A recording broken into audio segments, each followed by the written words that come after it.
So, Kim, we haven't had a chance to speak with you, first of all, since a lot of the changes at PSC. Yeah. What if you could, I know you gave a statement, but if you could also articulate the thinking behind that and where things stand with the organization. Yeah, well, right now, as you can tell, I'm still the team president. Those changes I felt were made. When we bought the team, we kind of took on a lot of things that had been going on for many years. And of course, we did make some changes, but, it isn't until I think this is our fourth year, four and a half years, but you really, it takes a while to just understand your organization and the people behind it, and even just knowing how we want things to be done, how we want things to be structured. And I think just now it was the right time. Once Russ departed earlier last year, and I became president, then it just allowed me to get a little bit more deeper into the organization. Did you and have I'm sorry. So, no. And so it really is a matter of wanting to kind of put my own stamp. Not just myself, but Terry and I, our own stamp on the organization, how we want things to be structured and run. And now that we've got, several years under our belt of knowing more, having more information. Some reports came to light, some of the behavior that went on there became public. Do you feel you had a cultural problem at PSC? No, I don't think it was culture. It wasn't just one thing. It was a lot of different things. Some of it was just based on whether it was work related, whether it was just a restructuring, or and I've been talking to a lot of other teams around, other clubs around the league. How are you doing things? And so for me, it was part of the learning process. And like I said, once last year when Russ departed, it has allowed me, and it's just part of the whole progression of how we want things to be and how we want to make our own mark. And so it wasn't just one thing. It wasn't a cultural thing. It was just just having more knowledge and experience. What will you be looking for going forward as far as how you want to structure it and the people you want to bring in? I'm going to be looking for, well, right now, honestly, I don't know yet how I want it to look at the end of the day. I'm still learning. And I'm now that there's been a couple more layers that have been taken away, it just allowed me to learn more and understand more. Like I said, I'm still talking to other teams, been very involved at the league level, understanding the information and the resources they have and how they can help our club, just so that we can be better, long term. And that's right now, I don't have a timeline, and I'm just Based on the performance of the hockey team, do you feel you maybe need another layer there, another addition in that front office, an additional layer of knowledge and experience? I don't know that yet. We're still in the season. I know we're close to the end, but usually that stuff, we kind of look until after the season when we sit down and have our usual annual post-season review. So all that stuff will be discussed and talked about with Jason and with Phil and the players, like the normal course of business. So we'll look into that. What's the latest on the research you've been doing regarding the stadium? Addressing stadium and arena issues, if you can answer those separately. Sure. Okay. Well, actually, it's hard to do them separate because they're actually together. Okay. So we have, obviously, it's a private survey assessment, feasibility study that we have gotten CAA and ICON to engage in. We announced it in November, but they really haven't gotten started until probably the beginning of the year. We've had tremendous response. Over 30,000 people from both the hockey and the football side have both really come out, had to say in what they were looking for, as well as our corporate partners. So we've been doing focus groups, we've been talking to our corporate sponsors, and then of course talking to the fans. And so that study is still in its early phases. I mean, because it's gonna take a while, and like I said, this is just our own study, and I'm sure there's going to be others, and there's going to be more hands in that jar trying to work on a plan. So this is really, I'm looking forward to seeing what they have, but we are at least taking those steps early on, as early as they are. But we are taking those steps. I know a lot depends upon what decision you ultimately make, but can you gauge at all at this point any indication as to how much taxpayer money may be involved? I honestly, Adam, I have no idea. The one thing I am saying, one of the owner of Icon was really very much opened my eyes, and he said, listen, this is going to be one of the biggest, most impactful projects to come in almost 50 years by the time we get around to it. He says, just make sure you keep your eyes wide open. Like, don't. I know we all came in with some preconceived ideas of what, what it might look like, how much it might cost, where it should go, all those things. And he just said, listen, keep your eyes, your ears, your head wide open, because this is going to be a game changer for Western New York. And so that's what I've been doing. So I'm not going to put any numbers, anything on it. Is it fair to say last year when you talked to Vic, I think, at this time? You back? Yeah, I'm sorry. You keep pushing me back here. Sorry. Last year when you talked to Vic at this time, I think you had expressed some pessimism about financing for a new stadium. Maybe it's I don't want to put words in your mouth, but I remember you kind of expressing it was going to be a major hurdle to overcome in a lot of respects. Has your view of that, at the very least, changed now based on what you've learned from this? I don't know if a major hurdle, if I said that. It's not the way I want to. Cost. Okay. Yeah. I guess when I say major hurdle, I mean that it's going to take a lot of work from a lot of people: the county, the fans, us, the stadium, the league, the state. And I think that in itself, I was trying to make sure that people understood and had the patience, because it is going to be a big undertaking with a lot of people involved. And if that's the way I said it in terms of a major hurdle, then the more people, as you know, that are involved in that process, the longer, the harder, the more involved everyone is going to have to get in that. And in the meantime, do you see, say, piecemeal changes, for instance, at the arena video board, these sorts of things? Are those? Well, we are constantly doing CapEx things. So as you know, over at the Bill Stadium as well, and at Key Bank Center, we've constantly every year have put money into those buildings. One, to keep it up to date, the safety, all the things from a fan experience. So that doesn't stop, because we know this is not going to happen overnight, and so it's going to be a long process.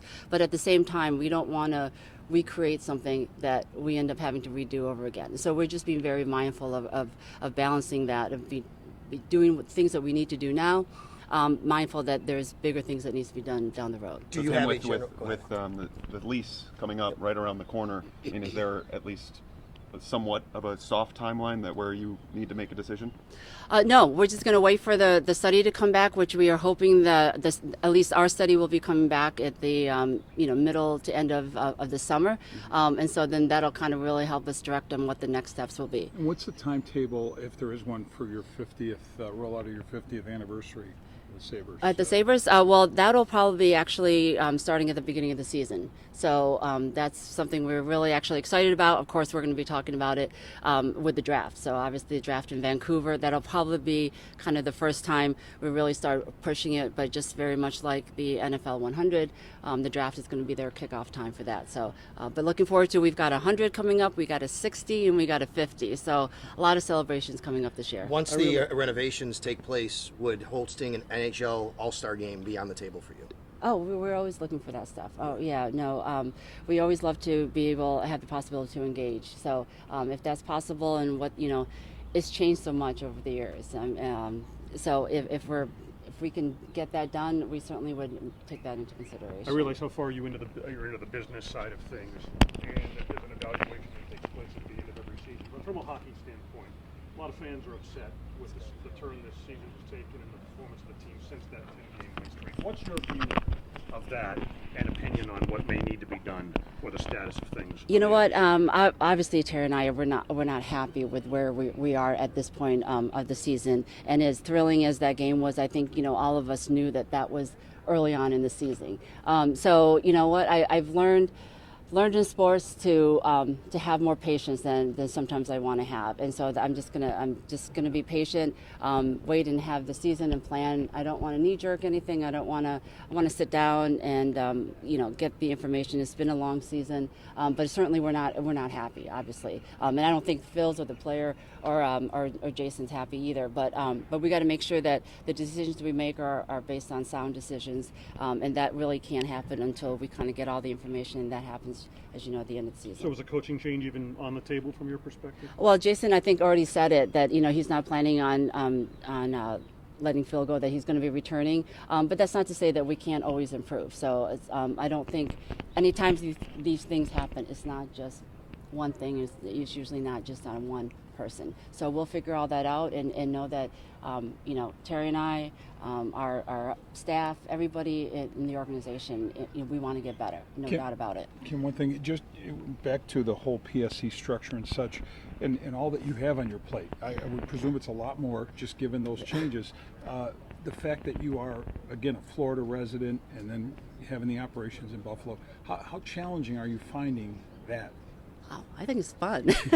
I mean, come on, we're in sports. I mean, like there's nothing more fun than being involved in sports. So I'm actually really enjoying it because, as Terry and I make these investments, it's like, we have a lot of our assets in these teams. And so being involved in them is very important to us. And helping us, the more we're involved, the more we feel like it allows us to make the right decisions, short term and long term. But from a time constraint standpoint, listen, be happy to take you guys one time into our new offices, but we have video cams. I've got video conferencing in different conference rooms at the Bills, at the Sabres, at PSC offices, back to our home in Florida. So there's a lot of conference calls, a lot of engagement with the rest of the staff, video conferencing. So, hopefully I get everyone covered, but so you're not physically being there is not you don't see that as an issue that could lead to some of the problems that maybe caused you to make changes. No, I don't think the physicality of it is there. I think it's the engagement and the understanding and the learning and wanting to learn and asking the right questions. I think that'll do us a lot of good going forward. What were your feelings on some of those? Let's take two more questions and we'll get Terry up there. But on some of those issues that led to Russ's departure and the Mike Gilbert situation, what were your feelings as a leader of an organization based on some of the factors and allegations that were going on? Well, obviously, those things, those are kind of internal things that I really don't want to expound upon. But, I think there's no secret that Terry and I want to create a workplace that people want to be at, that do the right things and that project the right image and the values that Terry and I hold on ourselves as well as as our family. So however that manifests, we're always like, we're not perfect either. As you guys all know, no one's perfect, and I think that we just those things happen. We're not the only club that things happen with, whether it's the similar situations or it's other situations. So we're just going to take it day by day, and we're going to make sure that going forward, we build it stronger. We make the right decisions. We get the right people in, and in the vision that Terry and I see it. Kim, we've discussed the Sabres quite a bit. What about the other team, the reason that you're here, the Bills? The Bills, I know. Thought you guys wanted to talk about like video review, coaches challenges, any of that stuff? No, you guys, you got not asking about that. I know. Wow.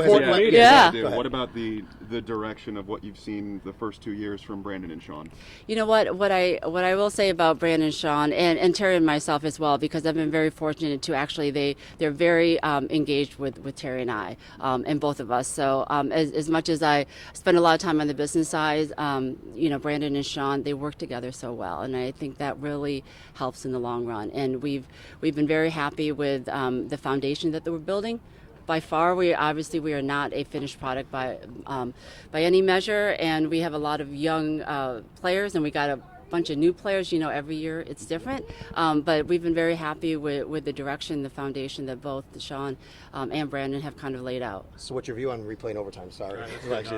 Oh, all right. So Terry doesn't have to say it. So I think, are we allowed to say what the decision was? Okay, all right. So they expanded it for pass interference and defensive interference. So they allowed us to do it. OPI and DPI. And it's from the booth. Someone will. No. It's within the outside of it's within the coach's challenge. Gotcha. Still. Okay. So within the 2 minutes, it still stays the same as it was. It goes up to auto replay up in the booth.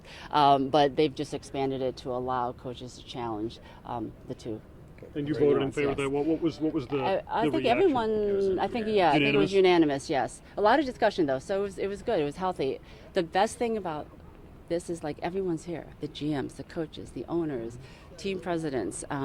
It's really such a collaborative effort, and it's a lot of fun, and everyone's in the room, and we're all having discussions, and to get to 32-0 vote. So as you can tell, a lot of work went into that. What happened in the NFC title game probably helped that along in terms of the vote, right? I would think that was Yeah, that was part of the discussion for sure. But you know what? Any of that could have happened to any one of us at any point, and I think it has happened to some of us in different forms. So it wasn't. Yes, that was brought up, but I think we're all looking at it from, what if it was our club, and what about our game? So, but honestly, like I said, they all came into agreement, 32-0, and so we'll see how it goes this year, and hopefully, just worry about the game and not about the officiating.